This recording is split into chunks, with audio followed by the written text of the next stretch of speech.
O cansaço da jornada de 40 anos no deserto havia chegado ao fim. O rio Jordão já tinha sido atravessado. O milagre da travessia ainda era uma memória fresca, gravada nos corações de um povo que, mais uma vez, testemunhava a fidelidade inabalável de seu Deus. No entanto, a Terra Prometida não era um jardim vazio à espera de ocupantes pacíficos, mas sim um campo de batalha repleto de gigantes e fortalezas antigas. E o primeiro desafio, aquele que representava o portal da herança, erguia-se à frente: Jericó. As muralhas de Jericó não eram meras estruturas de pedra. Elas eram a manifestação física do medo e da incredulidade que o povo de Israel precisava superar. Altas, duplas e espessas, elas sussurravam a mensagem da impossibilidade humana. Para Josué, o peso da liderança era imenso. Ele havia sucedido Moisés e agora olhava para a primeira cidade, compreendendo que nenhuma tática militar conhecida seria suficiente para derrubar tal fortificação. A ansiedade e a pressão daquele momento eram quase insuportáveis, ameaçando sufocar a fé recém-restaurada do povo. A verdadeira batalha, porém, não era contra a rocha e o cimento, mas contra a lógica humana que insistia em calcular a força do obstáculo antes de reconhecer o poder da fonte. Josué esperava uma estratégia de cerco, um plano de ataque elaborado, mas o que recebeu do comandante do exército do Senhor foi algo radicalmente diferente, algo que zombava da sabedoria militar da época. O plano de Deus era uma estratégia de fé, um teste de paciência e uma cura para a murmuração crônica que havia atormentado o povo no deserto. A primeira ordem era chocante: silêncio. Nenhum grito de guerra, nenhuma palavra de crítica, nenhuma queixa. O exército deveria marchar, sim, mas em um silêncio reverente, focado apenas na presença da Arca da Aliança e dos sacerdotes que levavam as trompetas. Este comando estabelecia o tom para toda a campanha. Não era permitido que a voz da dúvida ou da lógica ansiosa competisse com a autoridade divina. A marcha deveria ser um ato de rendição silenciosa, uma disciplina forçada a calar o barulho da preocupação e do ego que exige ver resultados imediatos. O silêncio imposto era a rejeição do medo. A estratégia humana, baseada na pressa e no clamor, seria substituída pela ação focada e repetitiva, sem buscar aplauso ou validação externa. Esta era a quebra do mundo ordinário de Josué e de Israel. A tradição de guerrear com espadas e flechas era subvertida por um ritual de obediência. Josué, como líder, precisava absorver essa instrução ilógica e transmiti-la com total convicção. Ele precisava ser o primeiro a abandonar a lógica e abraçar o mistério, cruzando o limiar de sua antiga forma de pensar. O desafio estava lançado. Eles marchariam, dia após dia, enfrentando não apenas a visão das muralhas, mas a luta interna contra o próprio desânimo e a tentação de questionar aquele que os guiava. A fé, agora, seria medida não pela força do ataque, mas pela quietude da obediência persistente.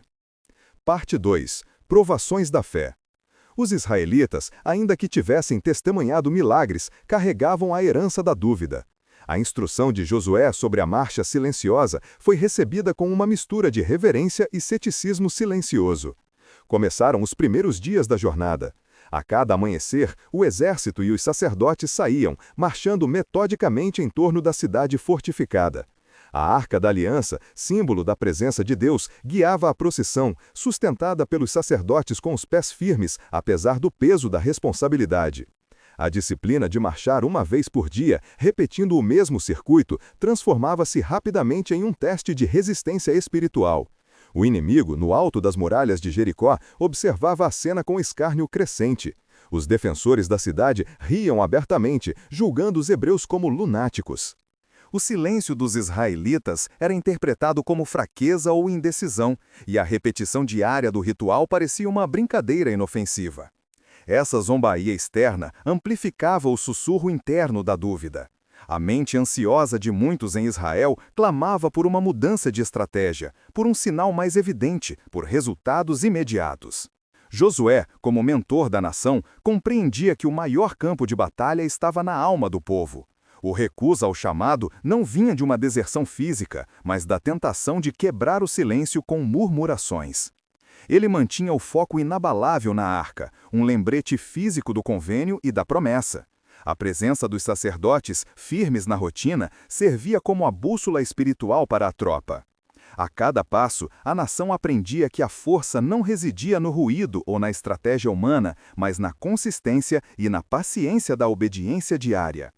A fé era exercitada não em um momento dramático, mas na monotonia da repetição, ensinando-os a valorizar a disciplina sobre o espetáculo.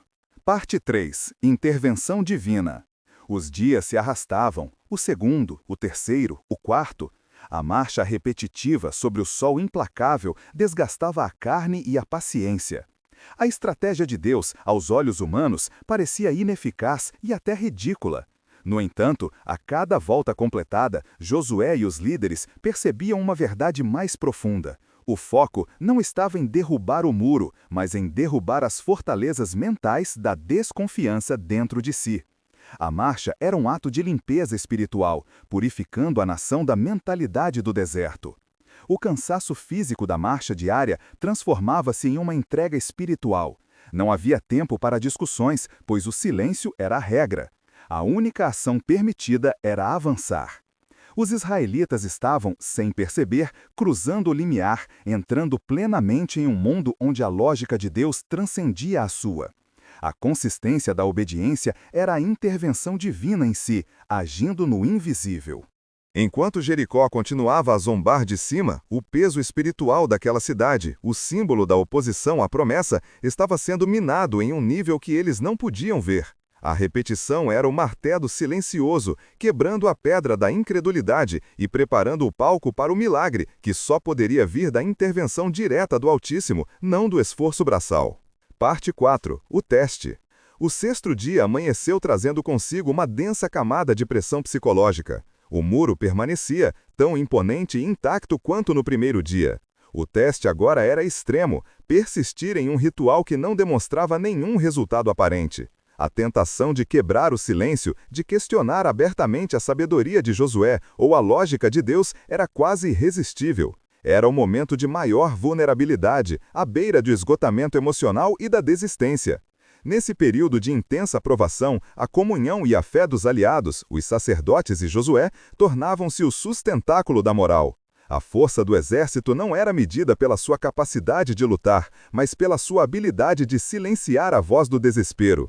O verdadeiro inimigo nesse ponto não era o exército cananeu, mas a voz interna do desânimo, que sussurrava que todo o esforço fora inútil. Os israelitas enfrentavam a si mesmos, forçados a confrontar seus medos mais profundos, o medo do fracasso e o medo de ter confiado em uma promessa que parecia não se cumprir.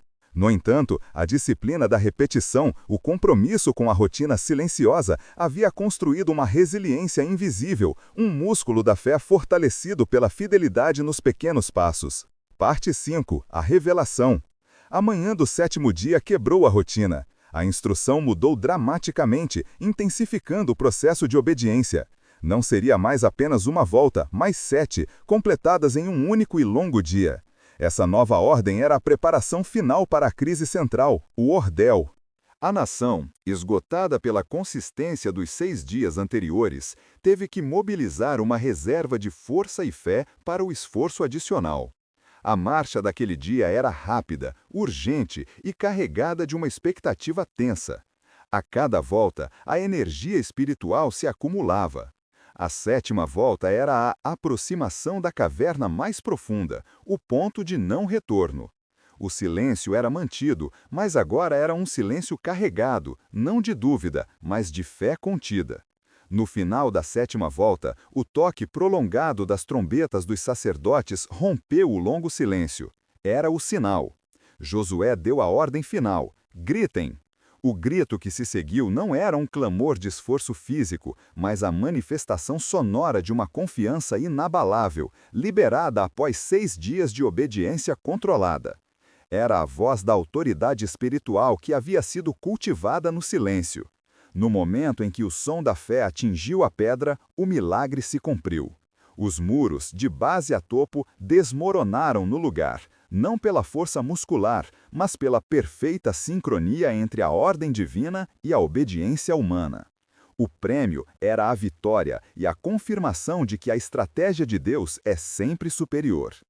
Parte 6. O rescaldo. A poeira assentou sobre os escombros. Um silêncio diferente pairava agora sobre o local, um silêncio de assombro e reverência. A queda de Jericó não era apenas uma conquista territorial, era a prova irrefutável de que a fidelidade diária e silenciosa era a chave para derrubar os maiores obstáculos. Os israelitas entraram na cidade não como guerreiros triunfantes por sua própria força, mas como testemunhas do poder sobrenatural. O período que se seguiu foi de profunda reflexão. Josué conduziu o povo na consagração e na destruição dos símbolos da idolatria, garantindo que a lição da obediência fosse preservada. A nação havia sido transformada. Eles haviam cruzado o caminho de volta, não apenas fisicamente, mas espiritualmente. A murmuração fora substituída pela disciplina e a ansiedade pela paciência. Eles haviam aprendido que a espera e a repetição, mesmo que parecessem tediosas, eram o processo de Deus para construir o caráter necessário para sustentar a promessa. A fé não era um evento isolado, mas uma marcha constante. Parte 7. O legado. A história de Jericó tornou-se um pilar da identidade de Israel, um testemunho gravado na memória de que a estratégia divina reside na simplicidade da submissão. A vitória final, a ressurreição da identidade do povo, veio através de um teste que exigia a máxima rendição. Eles voltaram à vida comum na Terra Prometida, levando consigo o elixir da obediência, a certeza de que a persistência silenciosa destrói mais do que qualquer tática ruidosa. O legado de Jericó para todas as gerações é a eterna relevância da estratégia de Deus para nossos muros interiores. A ansiedade e o medo são os gigantes que caem não com o grito inicial de desespero, mas com a marcha calma, diária, focada no propósito divino. O poder da vitória não reside na velocidade da mudança, mas na fidelidade da repetição. A fé inabalável de Josué e de Israel ensina que o esforço deve ser feito de todo o coração, como para o Senhor, honrando o processo.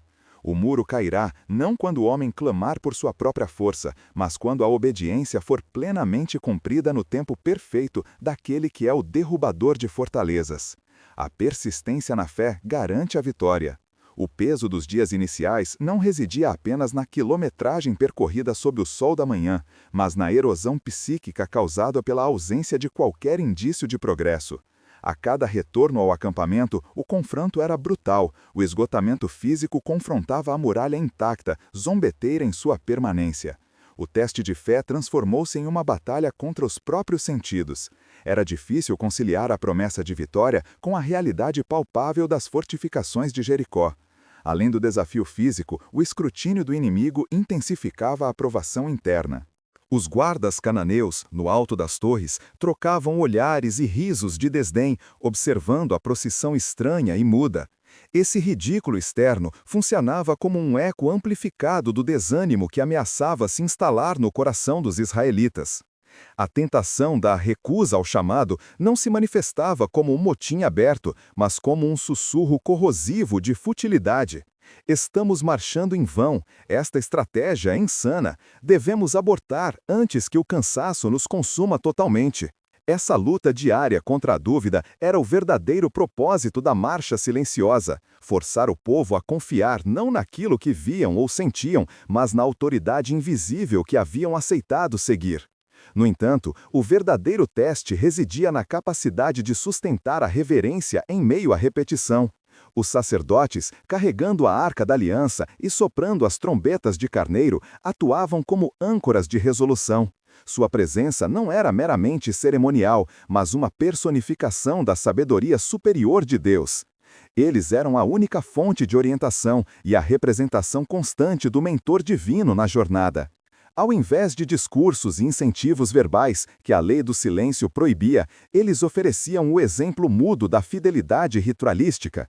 Essa rotina sacralizada impediu que o caos emocional e a murmuração tomassem conta da linha de frente. Consequentemente, a importância da arca transcendia o simbolismo. Ela exigia que os corações dos soldados estivessem alinhados com a santidade, impedindo que a impaciência gerasse uma ação precipitada e desobediente. O povo estava sendo treinado na arte de esperar com propósito.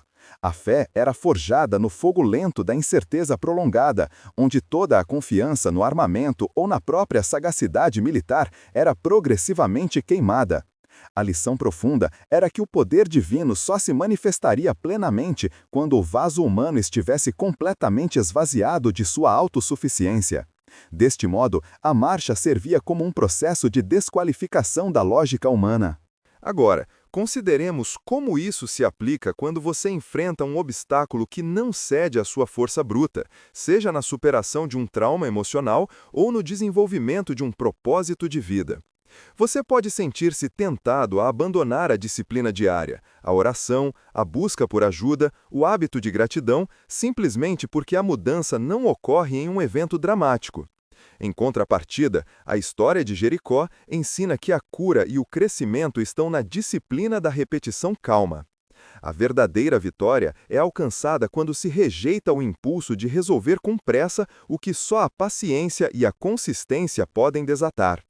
A persistência nessa ação ilógica, feita por obediência, é o que garante que as fundações do seu muro de medo ou ansiedade sejam sutilmente minadas, mesmo que o topo pareça inabalável. O valor daquela marcha residia em quem eles estavam seguindo e não na velocidade com que o faziam. Ao convergirmos os fios desta narrativa secular, emerge uma compreensão cristalina sobre a dinâmica da fé em face do intransponível. O que se desenrolou à vista do obstáculo monolítico foi um exercício profundo de esvaziamento do eu. A cada ciclo cumprido, sem a validação imediata do resultado, o foco se deslocava drasticamente do tamanho da barreira para a integridade do passo. Essa disciplina repetitiva, na ausência de clamor e de estratégia visível, atuou como um cinzel invisível, esculpindo a resiliência na alma coletiva. O ruído da preocupação e a exigência de pressa, tão naturais à condição humana, foram sutilmente silenciados pela autoridade de uma ação concentrada. O teste não se voltava para a capacidade de ataque, mas para a capacidade de permanência naquilo que parecia ilógico.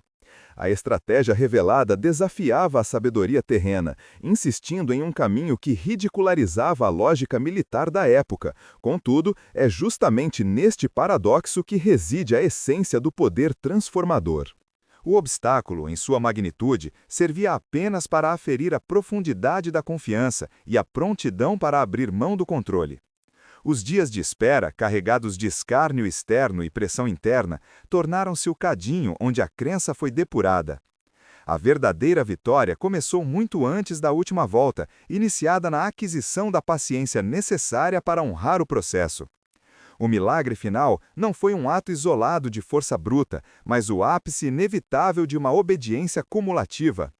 A resistência do material rochoso era, afinal, secundária à maleabilidade do espírito que se submetia à inexorabilidade da rotina imposta.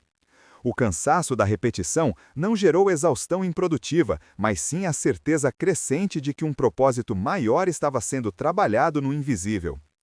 Essa jornada nos ensina que, em qualquer empreitada que exija uma mudança de paradigma, seja ela a reestruturação de hábitos arraigados, a cura de feridas profundas ou o avanço rumo a um propósito adiado, o nosso principal desafio não reside no externo, mas na voz interna que insiste em calcular o sucesso pelo drama.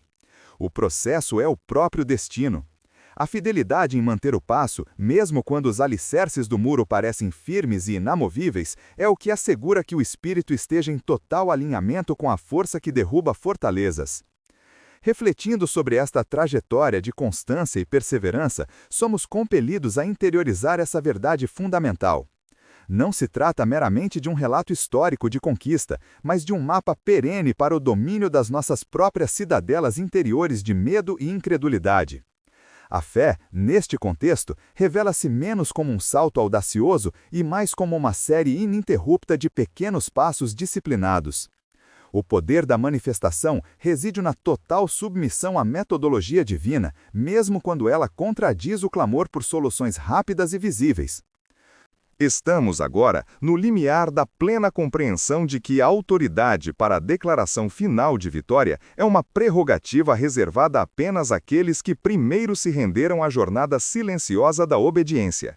A preparação foi intensa, a colheita está prestes a ser revelada. A história de Jericó transcende o épico militar para se consolidar como um tratado perene sobre a natureza da fé e a arquitetura da transformação interior. Não celebramos a conquista da pedra, mas a rendição de um povo que escolheu abandonar a lógica do esforço imediato pela estratégia misteriosa da estratégia persistente. Aquelas muralhas não eram apenas limites físicos, elas espelhavam o limite da capacidade humana de crer que a solução poderia vir por meios que desafiavam o bom senso, representando os nossos próprios cárceres de ansiedade, ressentimento e medo de falhar. A verdadeira vitória foi alcançada no 6º dia, muito antes do grito final, quando o povo finalmente superou a tentação de questionar a inutilidade aparente do ritual. O silêncio imposto por 6 longos dias foi o remédio divino para a doença crônica da murmuração e da autoafirmação. Ansiedade clama por controle e por ruído, exigindo ver e tocar a solução. Contudo, Deus exigiu o oposto, uma ação focada, repetitiva e, acima de tudo, muda. O processo de andar em volta da cidade dia após dia, sem sinais visíveis de progresso, foi a forja onde a paciência se tornou aço. Nessa repetição calma, longe do clamor das espadas e da atenção humana, o caráter foi reconstruído. Os israelitas aprenderam que o valor de seu esforço não estava na velocidade da marcha, mas na integridade do coração que marchava em submissão. Estavam curando a pressa neurótica, aceitando que a mudança profunda se constrói na fidelidade à rotina e não no drama de um único evento milagroso. O poder que demoliu Jericó não residiu na força muscular do grito final, mas na autoridade espiritual que este grito manifestou. O clamor foi a ratificação sonora de uma vitória que já estava garantida pela obediência silenciosa e consistente. Você só pode gritar com autoridade sobre aquilo que você já se dispôs a honrar em seu processo. A fortaleza da dúvida só cede quando o espírito se alinha totalmente à disciplina, aceitando que a lógica de Deus sempre superará a nossa. O muro caiu porque os alicerces espirituais do medo e da desconfiança, tanto dentro dos cananeus quanto dentro dos hebreus hesitantes, haviam sido irremediavelmente minados pela fé constante. O legado que Josué nos entrega é um convite atemporal para desarmar a nossa necessidade de controle. Em nossa própria jornada de superação, seja ela na busca por cura emocional, na edificação de um novo hábito ou no florescer de um propósito estagnado, seremos confrontados por gigantes que parecem intransponíveis. Nossas muralhas interiores não se renderão à lógica frenética de novas estratégias a cada dia, mas sim à disciplina da repetição feita com fé inabalável. O crescimento é construído no dia a dia, na escolha silenciosa de perdoar novamente, de buscar ajuda novamente, de orar novamente, mesmo quando o topo da barreira parece intacto. Que esta verdade nos encoraje a avançar com confiança. A persistência na fé garante que a vitória virá no tempo perfeito do Criador. Não tema a lentidão do processo, honre cada passo. Seu gigante não resistirá à sua obediência. A verdadeira prática começa agora, na quietude e na convicção de que você está marchando sob a estratégia perfeita daquele que já declarou o fim desde o princípio. Avance, portanto, em silêncio e em total confiança, pois a sua fidelidade está a cada dia enfraquecendo as fundações da muralha que um dia será derrubada pelo som da sua crença inabalável.